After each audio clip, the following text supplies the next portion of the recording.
Welcome to the Vertical Shift Podcast. I'm Jeff. And I'm Tommy. All right, let's get started.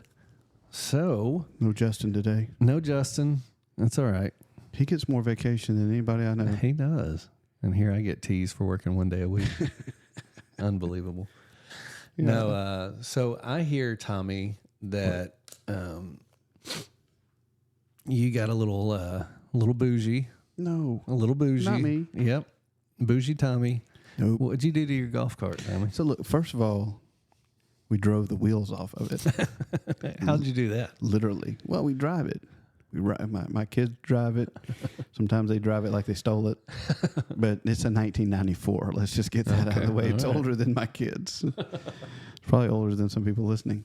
But, That's true. No, the literal tire fell off.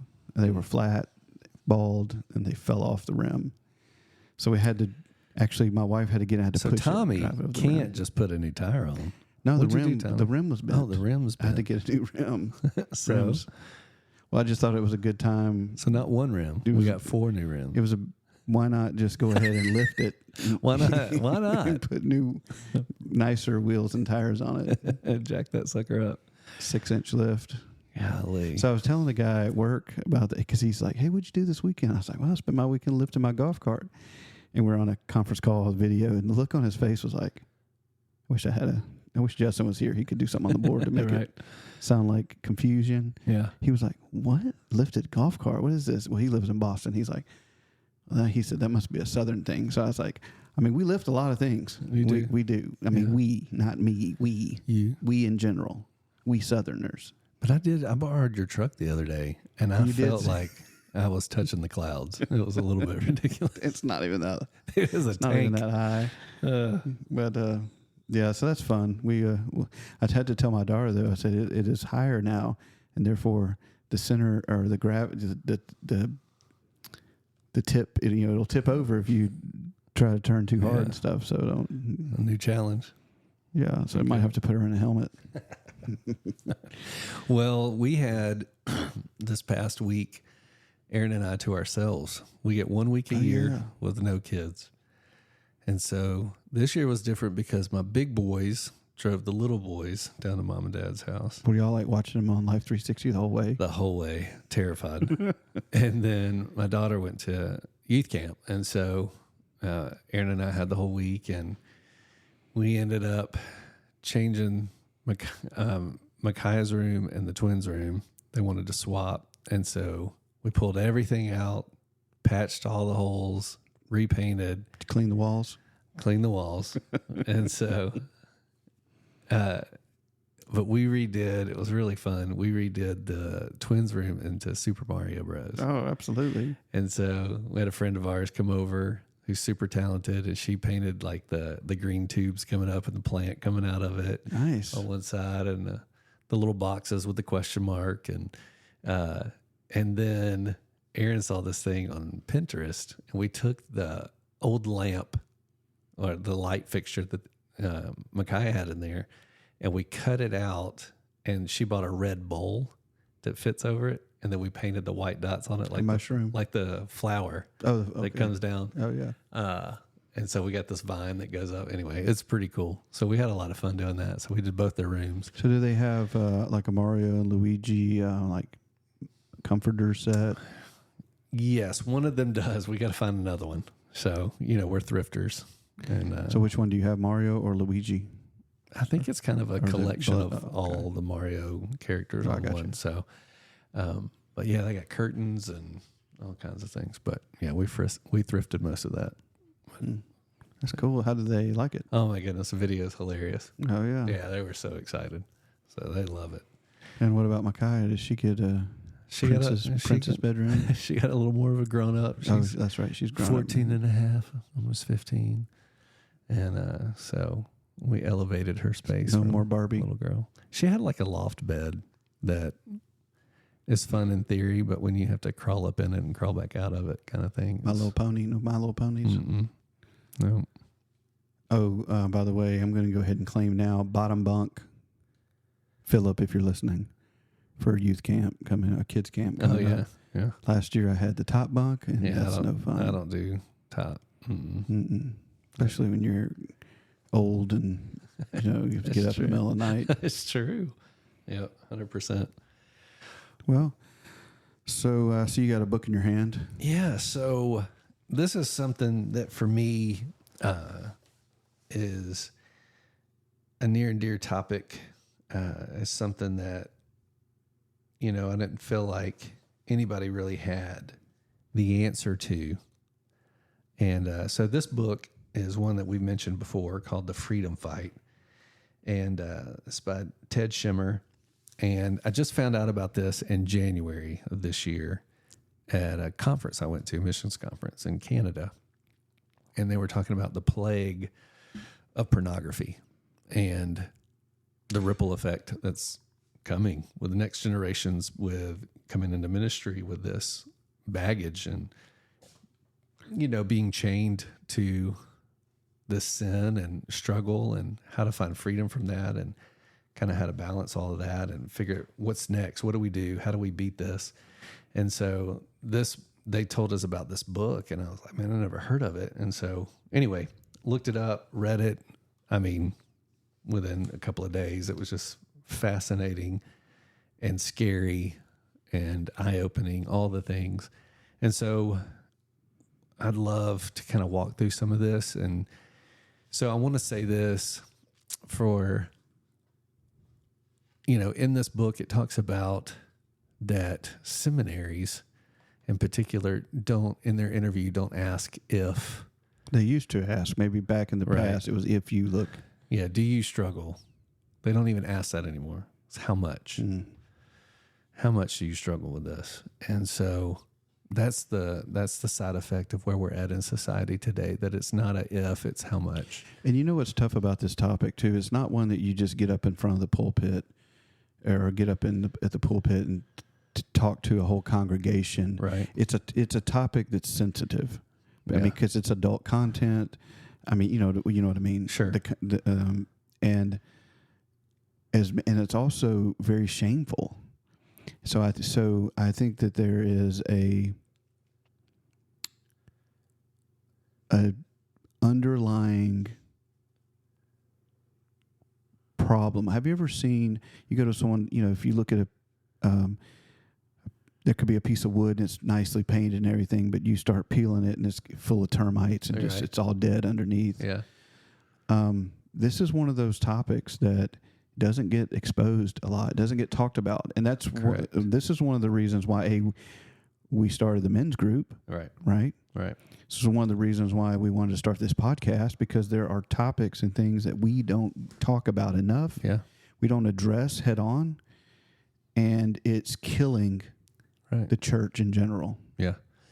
Yeah. And I would agree with that, because if sin can keep us in secrecy and in isolation, then it is in a prime field to destroy us.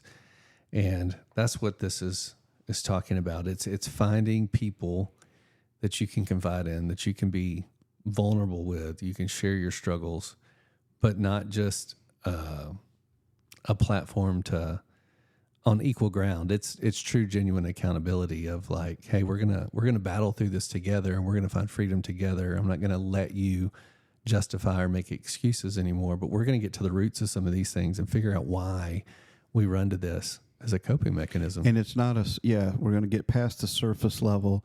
Oh, my wife said she had a headache type stuff. It's, right. You know, and to that note, I just want to say, I don't know how many small kids we have listening, but parents, we're not going to say anything inappropriate, but we're talking about a heavy topic. This topic is very heavy. So, yeah. And so this book really hits, and I mean, the very first chapter in this talks about the tsunami is coming, and talking about. So before you go there, sorry, I'm going to interrupt real quick. Just to, we've started doing this as a men's group. So you got this book, you read through it, you brought it to us. You're like, this is a must. This is something that we have to do. Yeah. And so you've started with your group. My group has it. We bought the book. We're getting ready to start it. Right. I've read a couple chapters of it. You guys are on chapter 9. Yeah. So anyway, I just kind of want to say, hey, we've got men. We're going through this now, and you even want to propose making this a part of future discipleship. Yep. Yeah. Exactly. I think every believer needs to walk through this. And the interesting part about this, Tommy, is you dive into this book and read it, is that it's no longer just a man's struggle anymore. It has increased exponentially in women as well. And a lot of it has to do with viewer content on TV that's available. Accessibility, right? Your phone. And you take, I would say previous generations, women struggled more with romance novels, just kind of that imagination of going to places maybe they shouldn't and struggling in that way. Now they've taken those novels and turned them into movies or series that they're watching. And more and more women are addicted to this, and it's causing more and more issues. But, you talk about the shame for men to be able to admit this. It's even more shameful for women to admit now. And so we want to talk about it because we don't want you to live in that. Know that you're not alone in these things. And we're going to share a little bit of our stories, and we're going to dive into this book some. But just to really let you guys see that, this is just the tip of the iceberg of what we're seeing in our culture today. And it's kind of scary what's around the corner. So what can we do now to not only protect our kids, but equip our kids, to have honest conversations with them and to prepare them for the battle that's ahead? Because one of these chapters is called A Sexualized Society. I mean, everywhere you turn, everything has some underlying theme of that in it. And so, man, it's crazy. You know what's scary too? There's a couple of things here that come to mind. It's no longer a matter of if, it's when.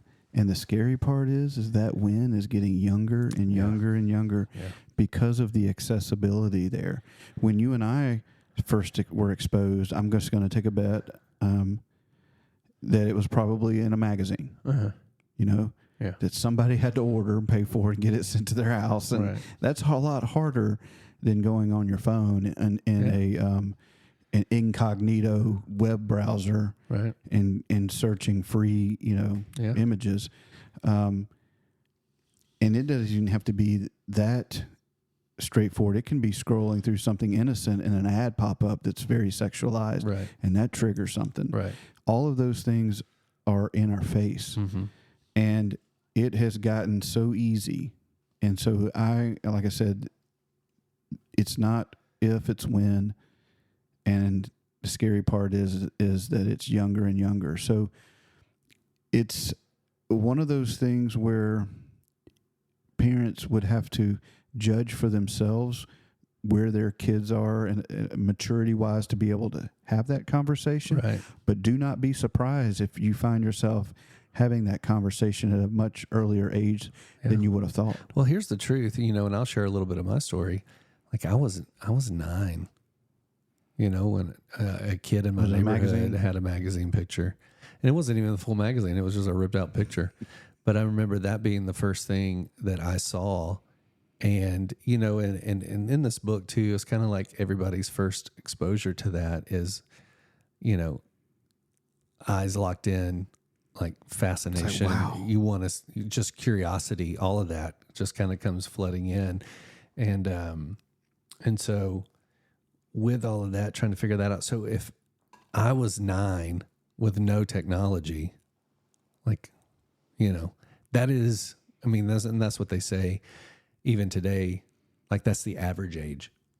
I think I would probably say that I was kind of the exception in that. I don't think I was hanging out older than 9. Yeah. And I don't remember the first time. I don't remember the first time. But it was a magazine, likely in my early teenage years. Yeah. Yeah.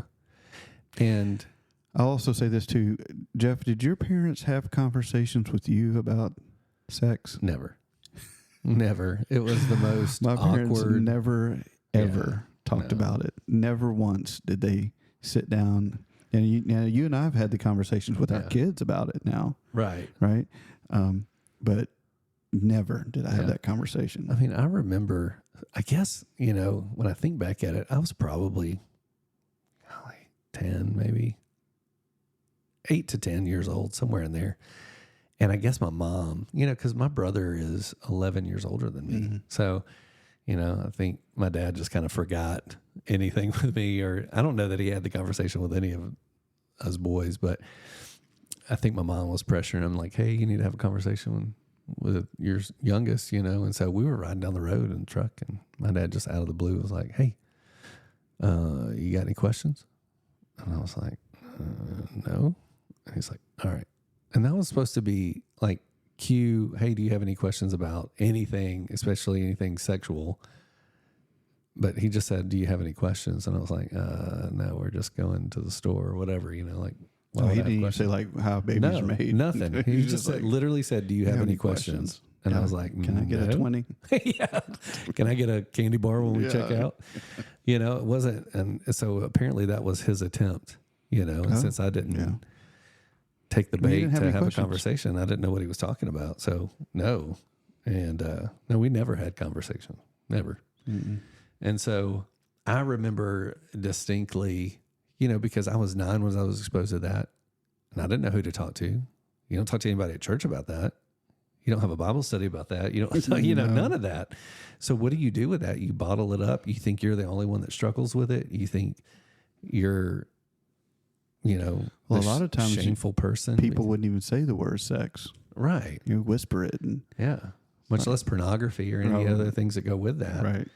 And so, I think about the heartache that I could have been saved from if my dad would have had a conversation with me about it and just really said, hey, here's the trap. Here's what's going to happen. If you have any struggle along the way, I'm here. Let's talk through it. Let's study truth together. None of that. Right. And I don't fault him. My dad became a believer after my parents got married. He didn't have that as an example. Everybody's learning and trying to figure it out. So I don't fault him in that. I wish I would have had it, but I definitely set out when I had kids. I'm going to be the one that has a conversation with them about it. Mm-hmm. I want them to hear it from me. I want them to know that they can talk to me about any of it, and whatever struggle they have, nothing's too shameful to come to me about. Let's talk about it. Right. Same.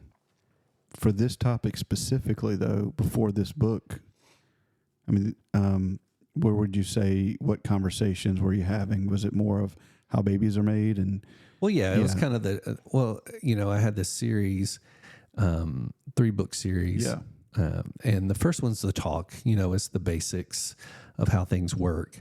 The second one is about changes, like when you go through puberty, what to expect. And then the third one was biblical relationships. Mm-hmm. God designed these things to work in this way and to work in this manner, in this, format that he's created, this design. If you do it these ways, then it's beautiful and amazing. When these things get out of context and out of order is when we mess everything up. Mm-hmm. And so that was really foundational, and all of that for having those, taking the awkwardness out of the conversation. And I highly recommend those books. Mm-hmm. I use those, yeah. And so those were really good. But this one is now one that I'm having conversations with my older boys about, right, and walking through this with them. Well, I think too, if someone's listening and they're parents of a 20-year, someone who's out of the house, it may not. It's not too late to still have the conversation say, hey, look, I didn't have this conversation with you when you were younger. Yeah. But I want to warn you of the dangers, mm-hmm, and again, try to help instill some wisdom and teaching that can arm them with some ways to protect themselves from the heartache and hurt that we'll talk about that comes from this, because it's nothing but shame and destruction that comes out of it. Right. And so I wanted to read a little bit of these things to kind of, I don't think anybody would deny that it's not an issue, but I don't think we realize just how big of an issue it's becoming, and we've only seen the tip of the iceberg. So this one was kind of shocking for me, and it's in the section that talks about the sexualized society, that sex is everywhere, right? It's in children's TV shows, it's in movies, it's in ads, it's in video games, right? Marketing, all of that. We see it now in every aspect of that. But here it says, movies and TV shows deliver sex now more than ever. Kids under 17 are not allowed to see rated R or NC-17 in theaters, but they do on Netflix all the time. Netflix's mature rating, MA, often exceeds the R rating and includes graphic sexual content that used to be reserved for NC-17. Today, 61% of Netflix's content has the mature rating. Wow. Isn't that crazy? 61%. I believe it because it's hard to find something to watch. Right? What used to be considered pornography now describes much of their content available to any kid with a mobile device. Millions of people, including children whose families don't even have Netflix, just use a friend's account to watch all the shows their friends are talking about. Here's the crazy part. The appetite for sexualized media is growing. In 2013, only 31% of Americans believed that pornography was morally acceptable. Now, almost half do. Wait, read that again. In 2013, only 31% of Americans, not believers, right, of Americans, believe that pornography was morally acceptable. So 31% of people in America, all people, said that it's acceptable to look at pornography. Correct. And that's what now? Now it's half. It's 50%. 50%. It says, including 67% of men ages 18 to 49. Even the news is sexualized. Major news outlets regularly run news articles highlighting a supermodel or celebrity in her bikini. Since when is that news?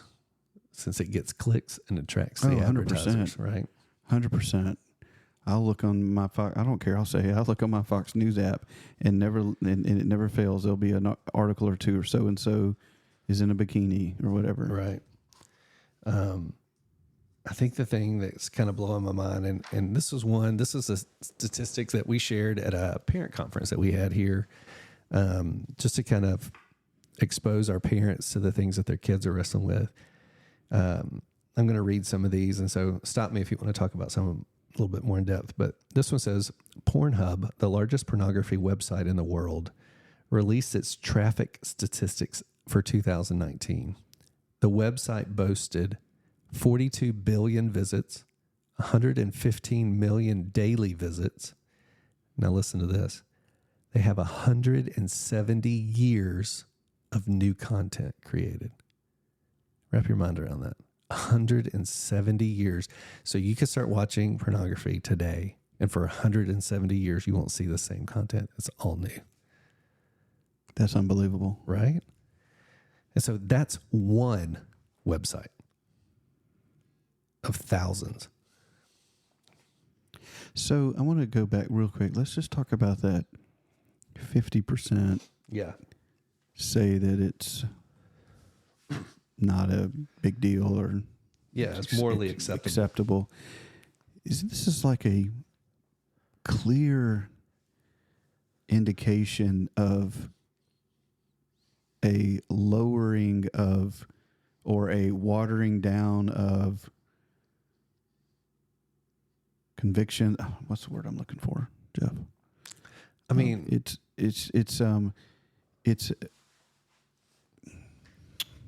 I don't know why I can't think of it. well, you're talking about the, when you, I'm trying to think of it now, but you're talking about, when you're exposed to it over and over again. I'm conditioned now to it numbs. It's a numbing to it. And it's, really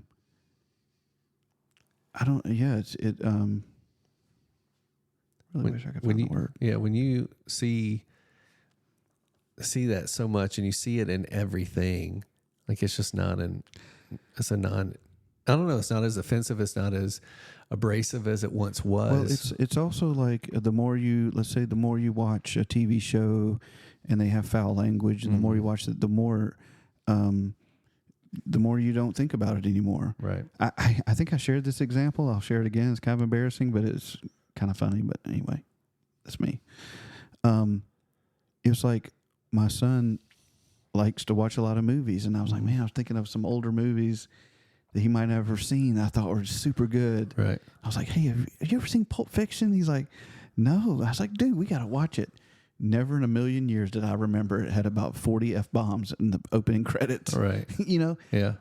I was Yeah. oblivious to that because it was just something that, you know, you listen to enough, and it's like, and I was like, oh my goodness, what? We're not watching that. Right. And he was like, looked at me, I'm like, I forgot. Right. I didn't even think about that. I thought about all the funny parts. Right. Sure.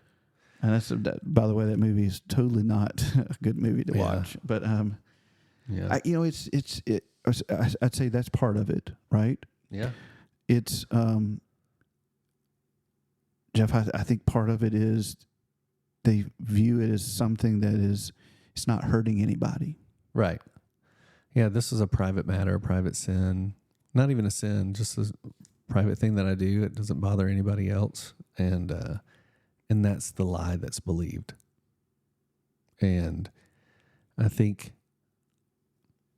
you know, the more that it's been exposed as an issue, the more people are confessing to it being a struggle, that somehow in some way it's lightened the gravity of these choices that people are making. And so, you know, to the point of why does Netflix have 61% of their material to be mature rated? Well, that's what people are wanting to watch, you know, and, you know, all these popular shows, like these are things that we're addressing within the church. Like there's no way you can watch that and not be convicted.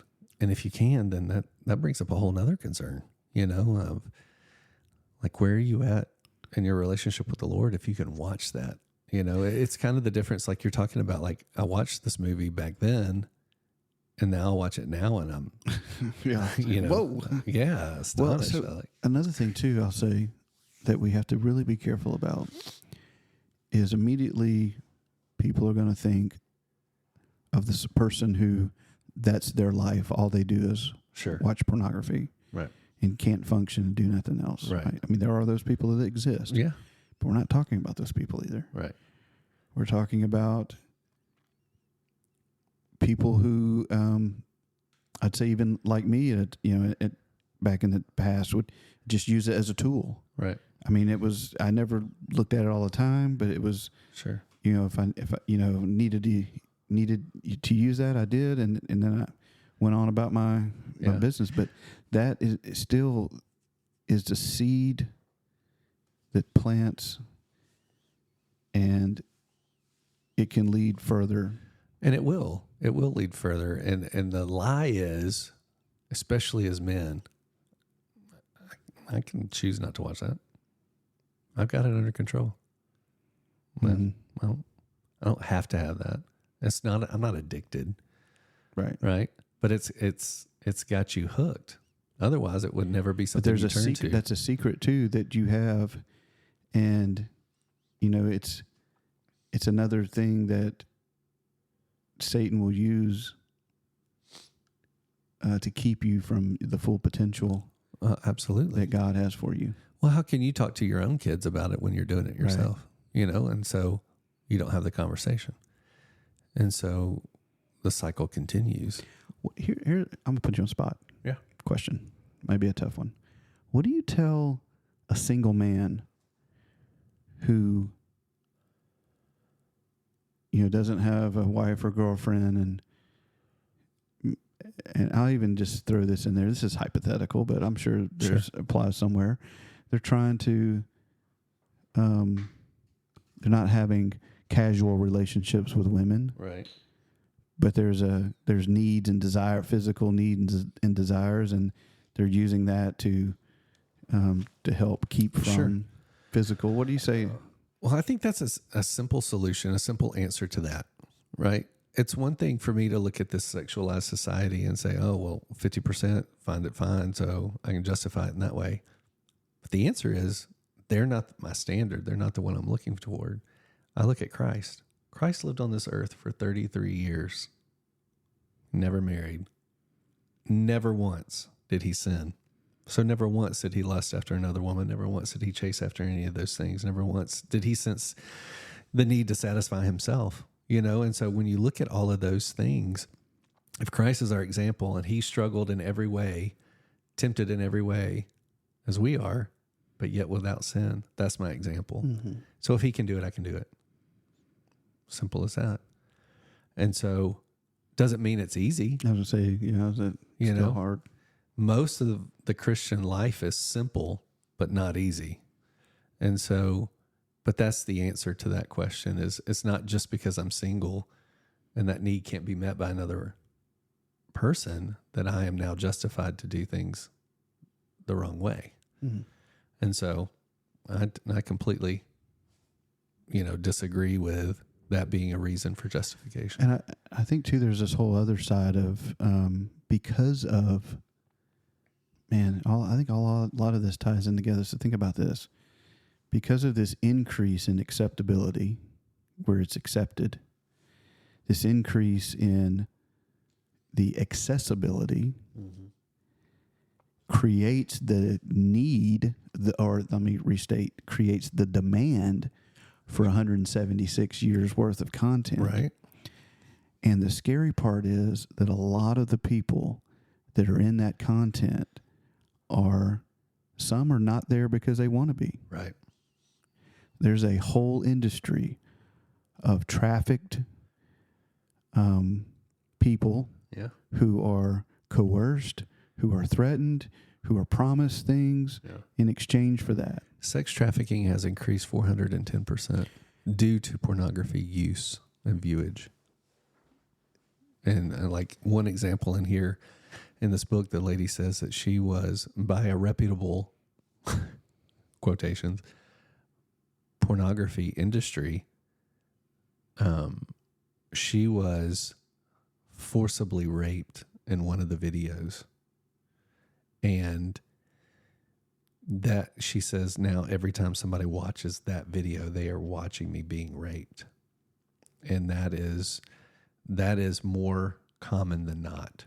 The pressure, the people being into contracts and tied into these things and they can't get out, and being trafficked, all of that goes into these things. And here's an interesting thing, Tommy, that this book really pointed out. It shows the different levels of addiction on the graph and the reaction of your body when you experience it. So take cocaine, for example, or what are those things? The spikes are so high and then it immediately drops down. Like dopamine or whatever. Right, the dopamine hit.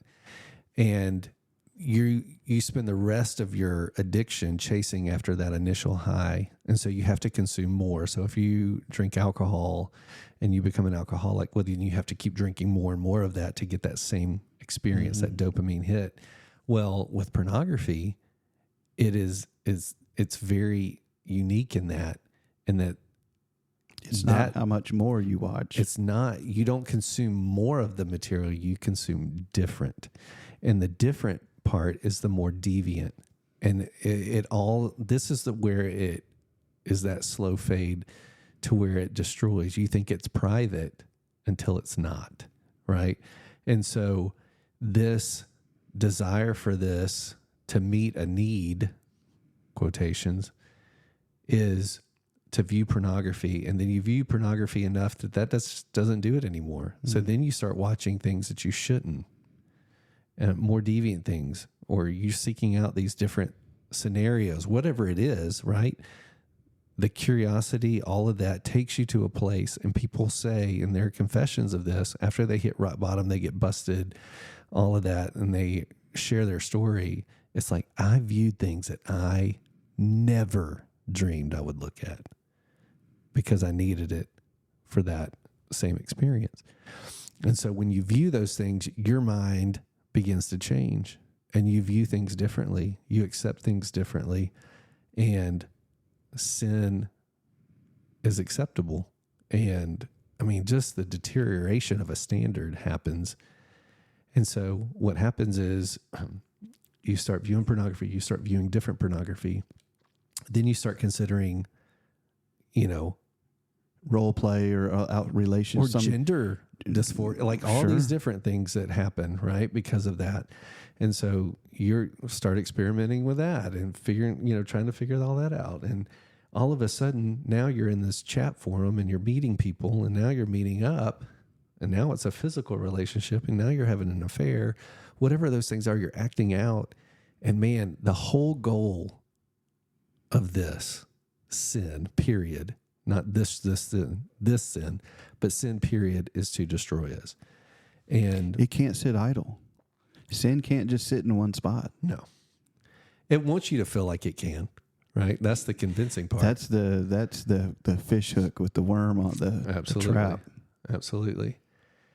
And so, the passage of scripture that I want to read now is this one. And this is found in James 1, starting in verse 13. It says, "Let no one say when he is tempted, I'm being tempted by God. For God cannot be tempted with evil, and he himself tempts no one. But each person is tempted when he is lured and enticed by his own evil desire. Then desire, when it has conceived, gives birth to sin. And sin, when it is full grown, brings forth death." Sin is not going to stay in one stage. It might be slower for some than others, but it is progressing in the direction of death each day. That it stays a secret, that it stays, keeps you enslaved. Well, I know we're going to have several parts on this topic. And I know I'm going to, also kind of tease a little bit too, that there's even more to the effect of pornography. Yeah. That people might not have, I didn't think about before I read this, didn't even know some of these terms existed or these conditions existed, but it affects you. It affects your family. Yeah. If you're married, it affects your wife for sure in ways that you and her you didn't know about. Right. Yeah. And it kind of goes back to, again, the whole 50% of people find it acceptable. Yeah. And unfortunately, it's could be part of this society of, well, if you need to, do what you need to do, but if we're not careful, sometimes I'm talking to the married men, the married couples, you can inadvertently think that you're kind of being funny and saying, not right now, you can go handle that. And we'll find out when we talk about a little more what that's leading to. Yeah. I think the thing that I want to leave everybody with here is that it says it might come as no surprise that there is virtually no difference in monthly porn use among non-Christian men, 65%, versus Christian men, 64%. Yeah. 1% difference. And so this is plaguing the church. And that 1% may not have been honest. And that's true. I mean, I'm sure even the 65%, 64% is underrated in that. That's right. I'm sure it's worse off. And, and I'll say in all of these things, as men are honest, this is an area of struggle for almost everybody. And it's, how are you battling this? How are you dealing with this? And do you have anybody in your life to hold you accountable, for you to share things with, to move forward, to ask questions? There's so much of this that, lies that we believe, that we've told ourselves, that we're convinced are legit justifications, and they're not, and so we want to kind of talk about some of those things. And so I want to say this: if there are some things in this area that you want us to discuss in the coming weeks, you can email us, Tommy, at... we're going to do that vertical.shift.podcast@gmail.com. That's it, vertical.shift.podcast@gmail.com. Man, send us your questions that you have, and we'll obviously keep you anonymous, but we'll bring your question up. And guys, thanks for listening. Appreciate you.